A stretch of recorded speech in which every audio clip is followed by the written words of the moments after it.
Welcome to the Financial Coaches Podcast, where we talk about how to build your practice from startup to scale up while being the kind of coach your clients crave.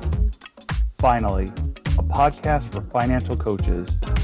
Here are your hosts, Maria Casillas and Cody Sizemore. Hello, and welcome back to the Financial Coaches Podcast. My name is Cody Sizemore, and I'm joined here, as always, by my lovely co-host, Maria Casillas. And we have a pretty cool thing to talk to you about today. Building off of what we talked about last week, we're going to be talking about some of Maria's favorite coaching exercises. Since, I shared some of my coaching exercises that I like last week. But before we get into that, I want to just, give you guys a few reminders. Number one, we just want to say that we really appreciate you guys listening in, especially those of you who check us out every single week. We love calling you guys every weekers because let's just face it, that's what you guys are. So we really, really appreciate you for that. And if you haven't yet, whether you're an every weeker, whether you're someone who listens occasionally, or whether you're someone who's checking it out for the very first time, if you haven't yet joined our Facebook group, we would love to see you there. And, the Facebook group is called The Financial Coaches Community by New Money Habits. And you can just type that into your search bar on Facebook, click join, answer a few short questions as to why you're joining, and then you'll be in there. And it's a really cool community of coaches, of people, asking questions and getting connected and all that kind of stuff. So we hope to see you there. And also, just like Maria said last week, which I love the way she said it, if you're someone who's trying to get started as a financial coach, or you're someone who's trying to get your next client, maybe you got one or two, but you're trying to get the next one, and you haven't quite, figured it out quite yet, even though you're listening to this podcast, you're in luck, because we do have a course that we had created, and it's simply called Getting Started as a Financial Coach. Myself and the team over at New Money Habits, we kind of put our brains together and created this really awesome program for you to get started as a financial coach, and know everything that you need to do. Get some ideas flowing for you to get that first client or that next client, and take it from there. So if you're interested in learning more about that program or that course, you can watch a free webinar that we did about that, and you can find the link for that in the show notes in this episode.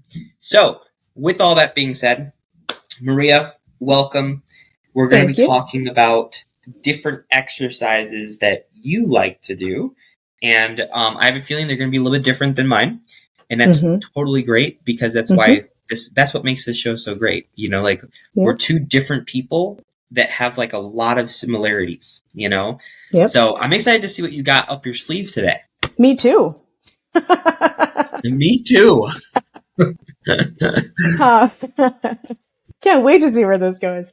But before I get started, I do want to say that when trying to decide what to share today, I was going through some of the exercises that I typically do, and some of them were actually quite different than what you did last week, but they kind of were to get to the same idea. And so I'm like, well, I'm not going to revisit any of that, because what I want to try to do is give our listeners something a little bit different to be able to gravitate towards. So one of these is an exercise that I do with individuals to help them figure out where their money is going. And I do it in a little bit of a different way than just how much do you have coming in, how much do you have going out, and listen it that way.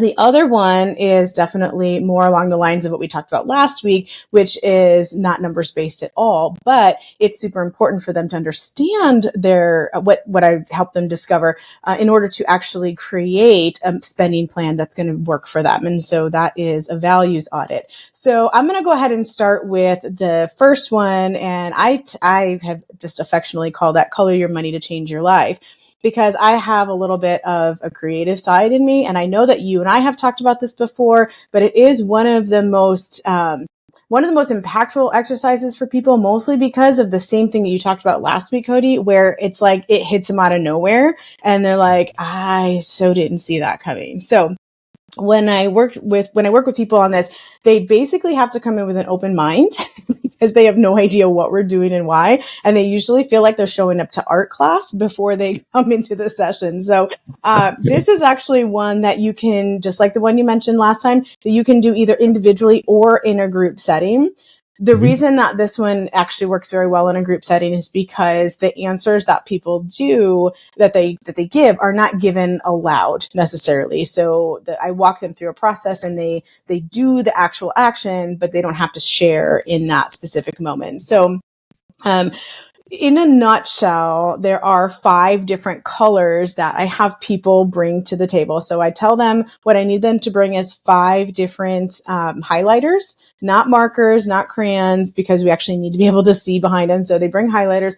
The ones I have them do are pink, yellow, green, blue, and orange. So I'm looking at my notes here so I don't forget which is what that means. So they bring those 5, and then they also need to print out anywhere from 3 to 6 months of their statements. So a lot of people who are doing this have not yet worked with me or another financial coach. And so they have a lot of times accounts everywhere. So this is going to be their bank accounts, their credit card accounts. All of them need to be printed out and put in front of them. Now, if they have like 2 or 3 things and that it's not very convoluted, those people I might say, let's go ahead and look back 6 months.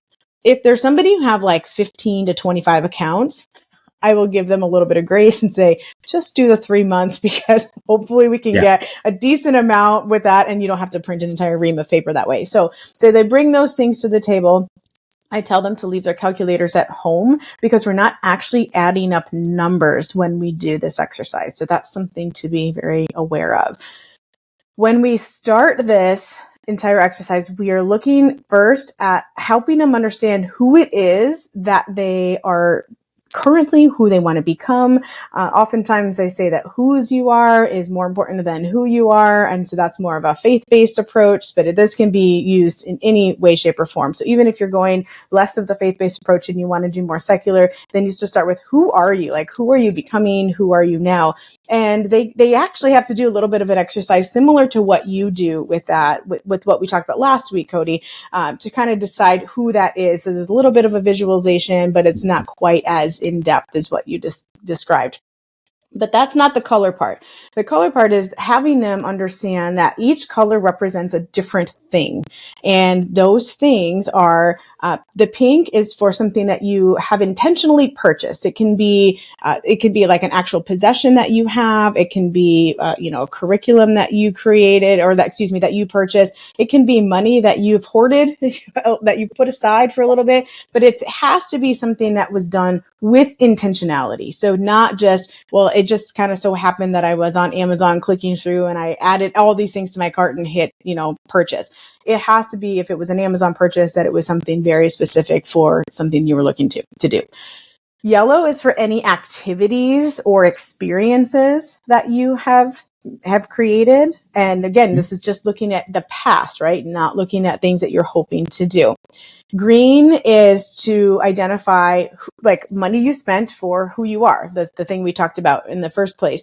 And that's including things like continuing education, personal development. Maybe you have already paid for the coaching, and that would definitely be green there. It could also include savings that you've put aside for when you're not wanting to work anymore. I've kind of moved away from using the word retirement, but that's a whole nother discussion for another time. So all of those things would be like contributing to who you are as an individual and maybe as a family, as a couple, etc. So those would be green. Orange is going to be for any impact or influence that you're creating. It's for anything that you're doing to pay it forward for people. Perhaps I've had people who have said, well, I'm going to this wedding shower and I was showered with all these gifts for my wedding. I would like to pay that forward. We actually, even though it's a gift giving, we actually have people sometimes highlight that orange for themselves because it's their way of specifically paying that forward. A lot of times if you have something that is a charitable contribution, some, something that you really are super passionate about and you give money to that thing, then we want to make sure that you highlight that in orange as well. And then finally, blue is going to be for what I like to call the non-negotiables. Now, I, again, don't want to get into the weeds with some of the differences in how I think versus how a lot of other people think, but I'm not a real fan of the needs versus wants. That discussion, it's very binary, and I don't like that because it doesn't really leave a whole lot of room for other stuff. So I know that people, however, have these things that are like, this is a non-negotiable for me.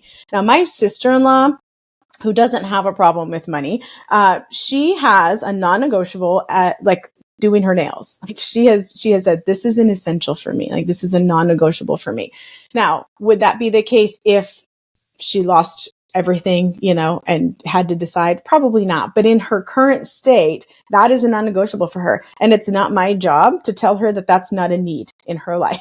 So that's what I mean by non-negotiable. For a lot of other people, that may only give enough for food or shelter or transportation or those things. But that's going to be what we call blue in this particular scenario. So what I do is I have each individual, we go through all of these different color codes, and they, of course, pick out the right color when they're doing this, and they go through all of their statements. And if it's just them, obviously they do it by themselves. But if they came with a spouse or a partner, they're doing that together, and they have to decide what is it together. So they go ahead and highlight these different colors. Now, it creates a lot of discussion, Cody, because sometimes I like to use the example of going to a coffee shop.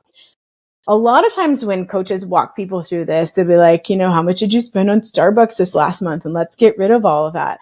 I don't let them do that. I actually want them to highlight each Starbucks or each coffee shop transaction in the appropriate color. And what that means is it could be something that's highlighted in, let's say, yellow, because that was them meeting their sister that they haven't seen for 5 months, and they really wanted to just have an opportunity to connect with her. And so they specifically chose that coffee shop, and that's what that coffee was purchased for. That might be different than maybe somebody has to do it in green because that was a business transaction that they created and that they are meeting somebody who could be a potential business partner for them. Then there's the one where it's like, well, maybe it doesn't meet any of those criteria. Maybe you're just driving to pick up your kids from school and your brain said, oh, turn right here because that's what your habit is. And you ended up in the drive-through and you're like, I don't even have any idea why I ended up here. I actually wouldn't have them highlight that any color. Okay, so you'll notice here that there could be quite a bit of black and white by the time this entire exercise is done. Now, what that means is when they get done with all of this, they look at that and they realize that the black and white is pretty much wasted money. Now, I'm a firm believer in don't be afraid to spend money, but maybe don't waste it. For me, that's when I get frustrated. Like, and even just in our own journey, my husband and I, like when we go and spend money, that doesn't bother me. When we waste money, I'm like, oh, that just drives me nuts because there were so many other things I wanted to do with that. And so that's one of those distinctions that I like to not only make with my clients, but have them recognize that that money that was wasted, it was them telling themselves that it was wasted. And that's where that aha moment comes from. It's like when you were talking about when you gave back the answer as to why they wanted to do something, and you're like, this isn't me saying it. This is you saying it. And I just helped draw it out of you. Same concept. This is them recognizing that it's wasteful, not because someone told them that they quote unquote shouldn't be spending money on this thing, but because they couldn't identify the reason that they spent it. It did not fall in any of these categories. And then they have that aha moment of, oh, like, yeah, I've probably been spending a lot. I'll pause there, see if you have any questions, and then I'll go on. No, it all makes sense. And I like that you're only having them color in the areas that essentially bring them some sort of value. Mm-hmm. Right? Mm-hmm. Because I do something similar. I don't do the colors and stuff like that, but like, I do kind of like a number based kind of thing. Okay. And, it has like a similar effect to where like, they'll get to, just like the miscellaneous spending area and it's like really, really high. and they'll see that number as compared to the rest of them, and they're like, ugh, don't like that. Yeah. Right? Yeah. Yeah. But what I really like about what you're doing is that it's literally highlighting what isn't important to them by not highlighting it. You know? So, yeah. And I would venture to say there's probably, you know, if someone prints out these statements, and let's just say that there's 10 pages total, let's just say. I would venture to say that probably there is at least half of those pages that are worth not highlighting, I would say. You know, because of all the small transactions kind of things, you know? Yep. And that's a big eye opener for them to like look at one page and only see like maybe that like 25% of it is actually highlighted. That doesn't mean that 25% of the money went towards highlighted areas. Right. But it just means that 25% of the transactions went to highlighted areas. Seeing that, I think, is like a huge eye opener to people, because it's a visual representation of it. And I think that that's a really good way of having people realize something.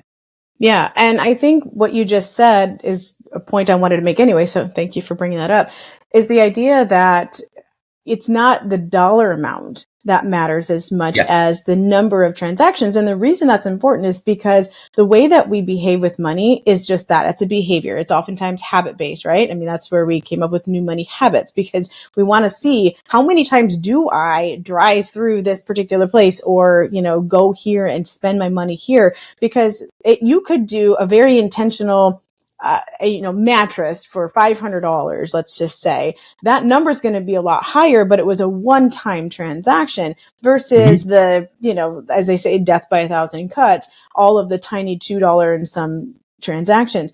And I would say, even if those don't add up to more than $100, you're still better off doing the one $500 transaction, because it was done with intention and with, an understanding of purpose for it, versus all of the little ones that were just bad habits.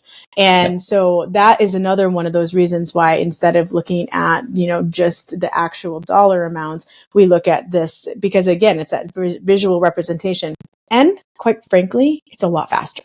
I'm just going to throw that out there. I mean, to type in $2.48 400 times when you're looking at 3 to 6 months of expenses is a lot. So this is a little bit faster and a little prettier and a little bit more impactful when they see the number of times that they did a specific thing. So yeah. And then ultimately, one of the things that we do is have them check their alignment. Is what they said that who they want to become, or who they visualize themselves being, is that represented through all of the colors that they're seeing? And oftentimes we will do, percentage, like what percentage do you want to be more of a giving person? You know, how much of the orange are you wanting to see?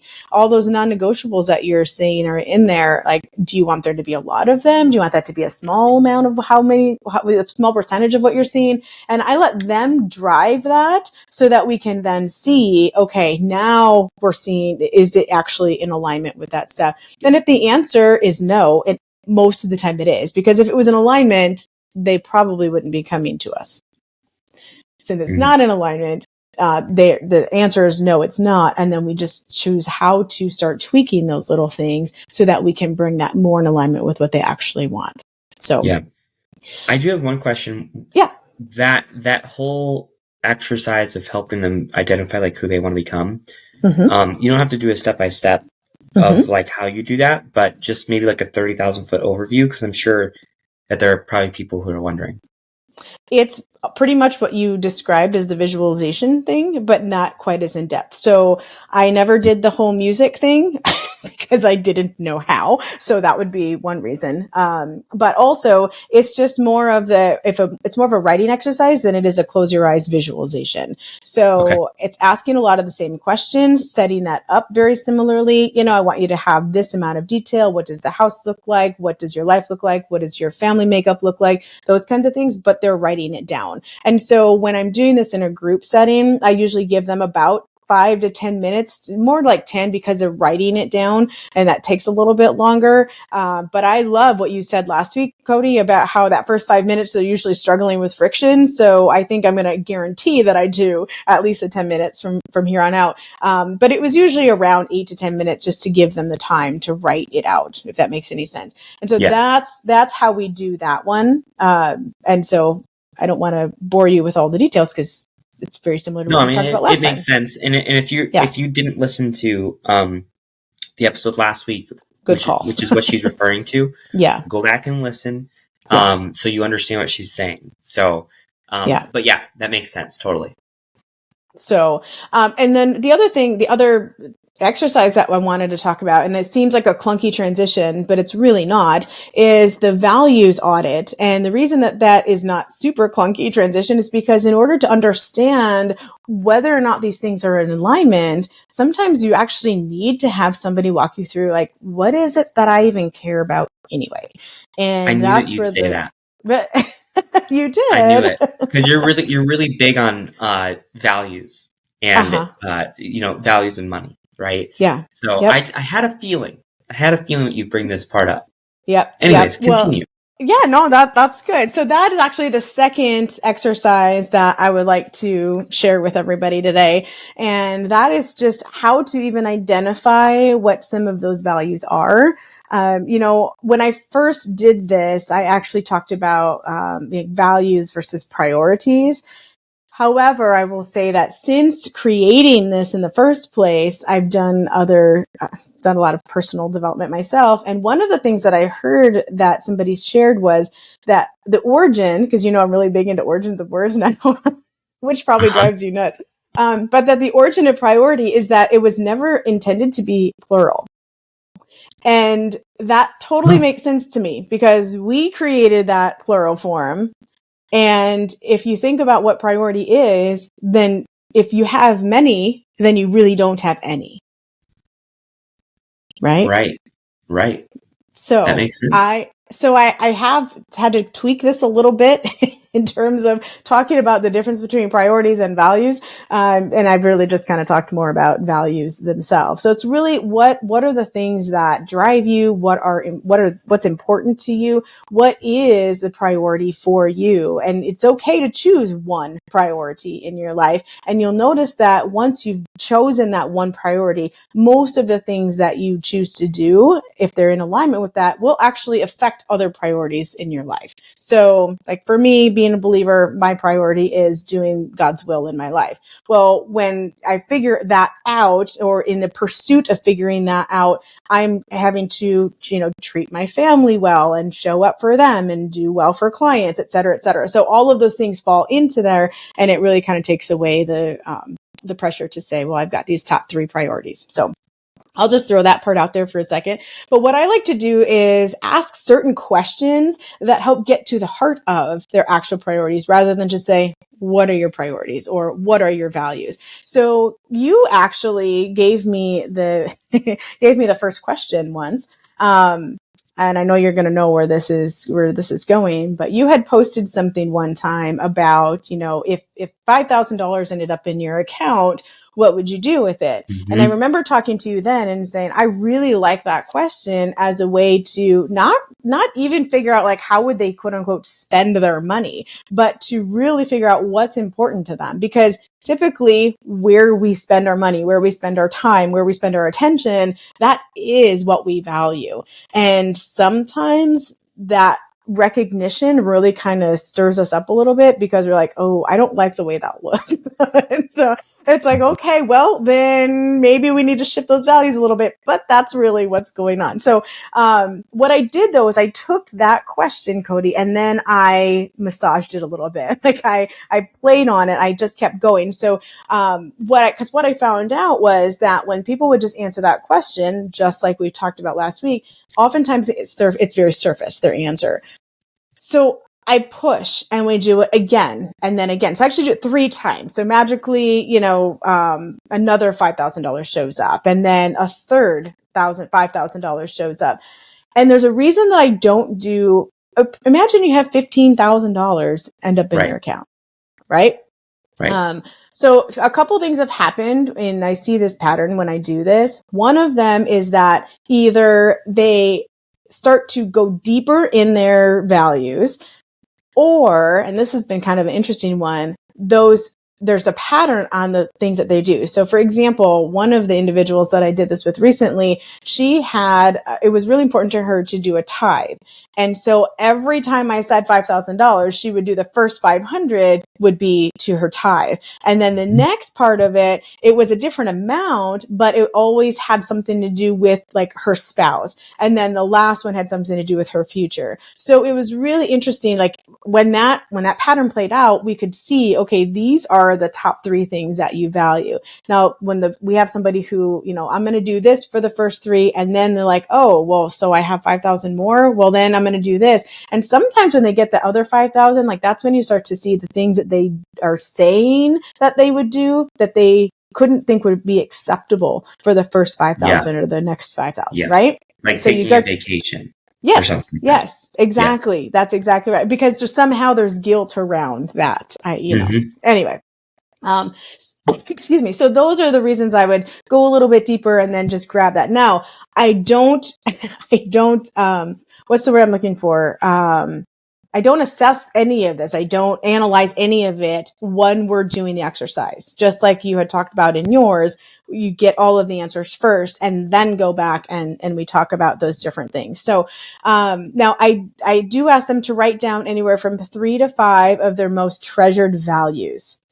I asked that question on purpose because it's very interesting for me to see, do they hear the word values or do they hear the phrase things I value? So I'll say that again. I asked them, please write down anywhere from 3 to 5 of your most treasured values. So I'm looking to see, are they writing down things like, consistency, faith, what's another one that's pretty popular? Integrity. Yeah. Or are they writing down my home, the pool, things like that. Right. And it's not even a point of judgment. I just want to hear, what are they hearing when I ask that very specific question? Sometimes they say, what do you mean? Do you mean, things like integrity, or do you mean these things over here? And I just ask them to interpret it as they will. And then we actually do come back later on. So that's what we do for those. And then I ask them, let's turn this around for me. I ask them on a 6-point scale, 1 being not at all, 6 being extremely difficult. How difficult was it for you to distinguish between priorities and values? Now, I did skip over the priorities part this time because of what I just described to you. So I would probably have to do something a little bit more along the lines of, between things that you value and values themselves. That's probably where I'd go with that, just to kind of see what they were thinking. Then I moved to this one. It's one of my favorite questions. It's one that I think it just kind of came to me one day and like, I need to include that in there. And it's, if all of the screens in your life were gone, how would you spend your time? Ooh. Now that's one. Good. Yeah, the amount of information that comes out of that question is just unbelievable. But what I do is I actually have 2 spots on this particular piece of paper. They're 2 different columns. They speak it to me. This is one that I actually ask them. They don't write this one down. I have them give me their responses, and I separate it into time for themselves versus time with others. So if they say, I would, sit on a hammock and read a book, that would go on the time for themselves column. If they say, I would cook more dinners for my family, that's going to go on time for others. And there's obviously lots of examples, but I decide. Do you find that people are typically skewed in one direction? Typically they are skewed in a direction, but it's not necessarily. What's that? Can I guess? Well, you can, but I was just going to say, it's not necessarily like that everyone is skewed towards others or everyone is skewed towards themselves, but when they are speaking, they will typically land in one or both, like one column heavier than the other column. Does that make sense? Okay. I see what you're saying. Yeah. Yeah. So they might have, if they say 10 things, they might have 2 in one and then 8 in the other, or vice versa. So I do see that. Very seldom do I see a very balanced, some for self and some for others. Okay. What would your guess have been? Actually.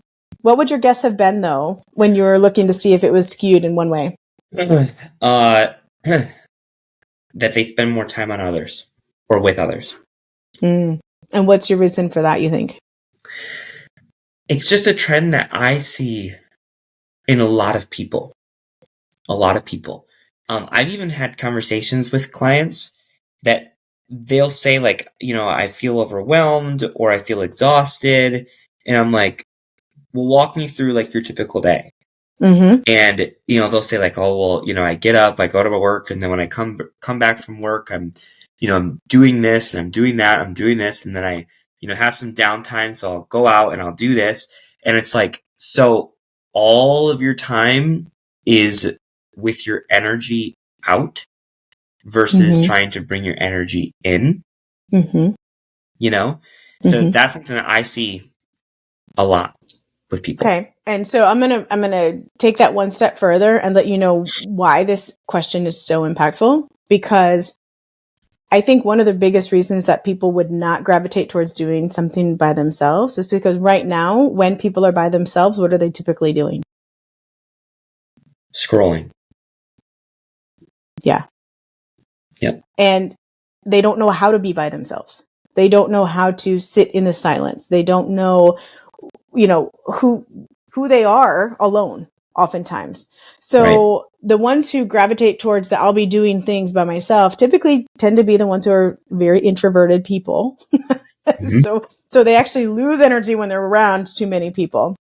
But even the ones who are extroverted people, what I find is that they're gravitating towards the time with others, mostly because they don't know how to be comfortable by themselves. Right. And that, just the recognition of that for individuals can be so big, because usually they don't know who they are. And that's one of the biggest issues they have. It's like they don't even know what they value. They don't really value the quiet. They don't value the peace, because they don't even know what to do with it.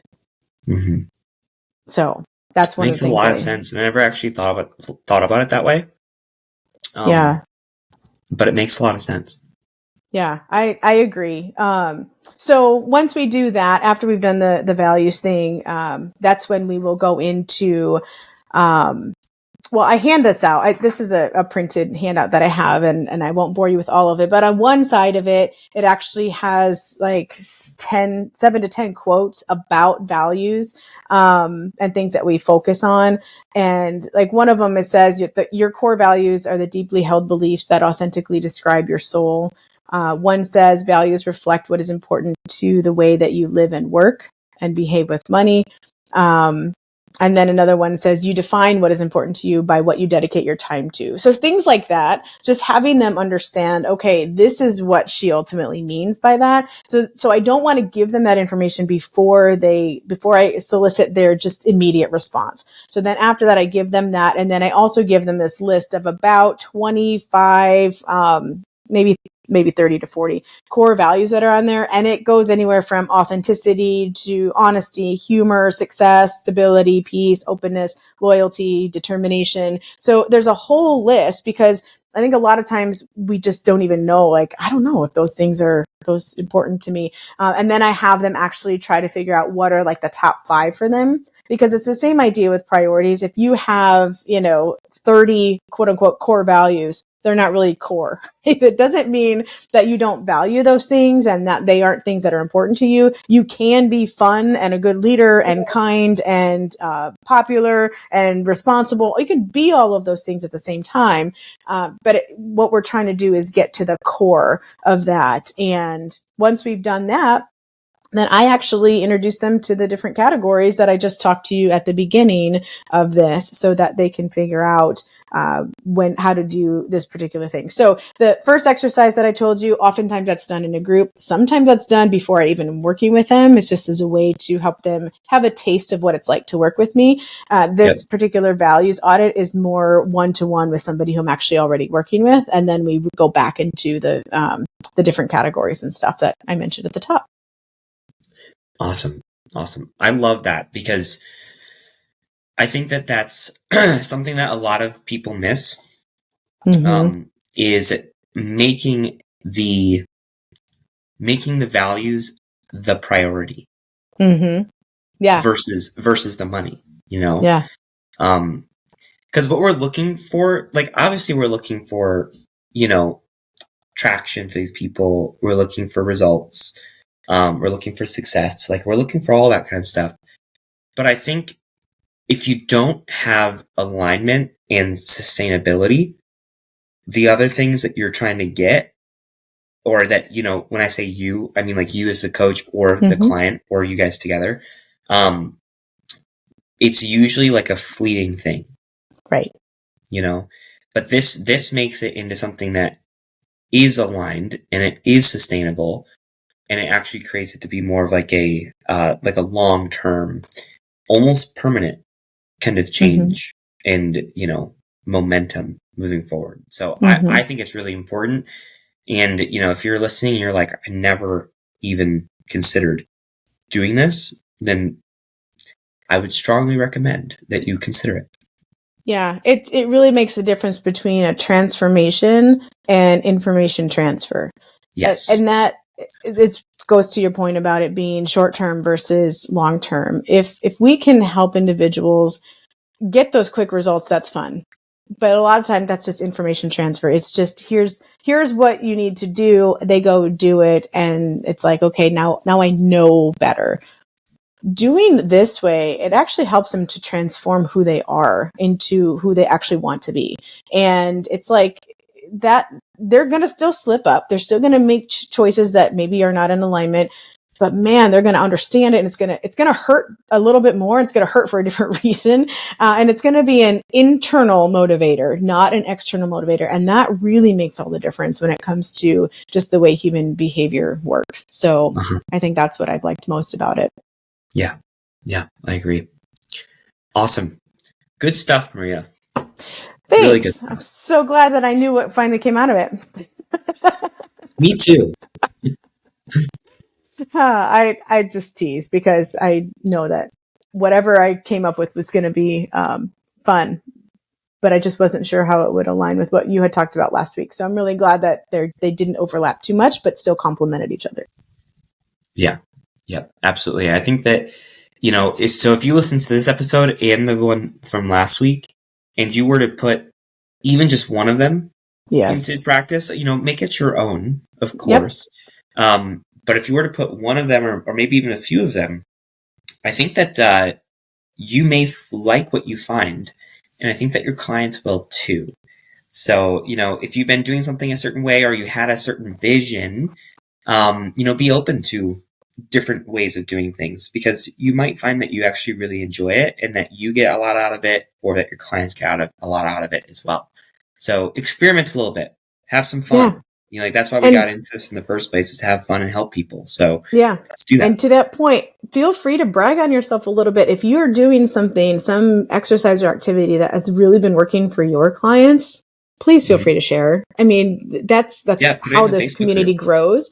Absolutely. Let us know on that Facebook community. Like, this is an exercise that I've been working on, and maybe we can help you actually tweak it, make it even better than it already is. Or maybe it's just for the sheer sake of sharing. Gosh, try saying that 3 times. I don't even know if I can do it once, but it might just be for that, for you to share with others and paying that forward. So anyway, we welcome you, invite you to do that in the group. Awesome. Love it. Well, guys, thank you guys for joining in this week as well. Again, we always appreciate you listening, whether it's your first time back in a while, or you're an every weeker. Really, really appreciate that. And, we would love it if you could leave a review on the show, rate the show, share the show, whatever. That's a really good way to help us, boost out to more people and reach more people, and hopefully give them some value too. So we would appreciate that. But until next time, we hope that you guys have a great week, and that you make some impact this week. So get after it, guys. We'll talk to you soon. Thank you for listening to the Financial Coaches Podcast, brought to you by New Money Habits and Sizemore Financial Coaching. submit your questions to our hosts by emailing podcast@newmoneyhabits.com. Be sure to subscribe to be notified of future episodes and join our growing group of like-minded coaches on Facebook. And until next time, happy coaching. Music provided by Summer School.